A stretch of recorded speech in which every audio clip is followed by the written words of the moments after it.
Welcome to Feature Friday, where we explore some of the very cool things in our Roof Wizard software. Today I want to look at a well-hidden function of the software in relation to custom profile flashings that are fabricated to suit the specifics of a job. Here's a job I've prepared earlier, and we want to put parapet cap and box gutters on, and this has become a common feature of a lot of modern construction. If we go to cover and flashings, and on our box gutter we wish to select a particular profile that suits the style of this particular job, and it may be different on every job. We select custom profile and we select the profile from a list of previously defined profiles. It shows you the length of each segment to fabricate this part and the angle of bend. And when I hit accept, it shows me that this is a standard profile, that is to say I haven't modified it yet. The stretch out is 24.65 inches and there are 5 bends and a cut, and there may be accessories and fasteners and cost, etc. But if I go over here and say I'm going to use a standard box gutter, except I'm going to make it wider because, well, I'm in a high rainfall area and I want that to be, say, 10 inches wide, and I hit accept, the box gutter is now a non-standard profile and the stretch out is 2 inches more with still 5 bends and a cut.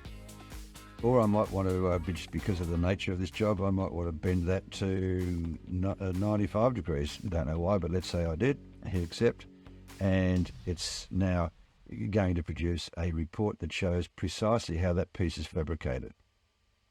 This is extremely valuable. You also need to specify the material that we're going to use for this. In this case, I'm going to use a painted Kiner. So if I hit OK on that, and then maybe I go down and select my parapet cap from a range of parapet caps, and it's a custom profile as well. And in this case, I'm using a standard parapet cap, so I don't have to modify it. And you'll notice, you'll see in more detail shortly, a different representation for how I show the painted side. So if I accept that exactly as normal, well, actually I can't, can I? I want that to be 6 inches because I've only got a 6-inch wide brick. So, you hit accept, it's now a non-standard parapet cap C, stretch out is 21.85, 4 bends and a cut, and I hit OK. So now when I generate my cutting list, it generates a cutting list for all my box gutter and all my parapets based on 10-foot stock lengths, all the accessories for the bits and pieces that go into this, and when I hit continue and OK, now what I want to do is get reporting, drawings, select the flashing profiles drawing, and OK, and bingo. So there we have, I'm not going to print it because you can't see my printer, but this shows you the basic shape that I wish to have fabricated, and it shows you the length of each segment and the angle of bend. And note in this example, I've used a dashed line in this case to indicate the painted side.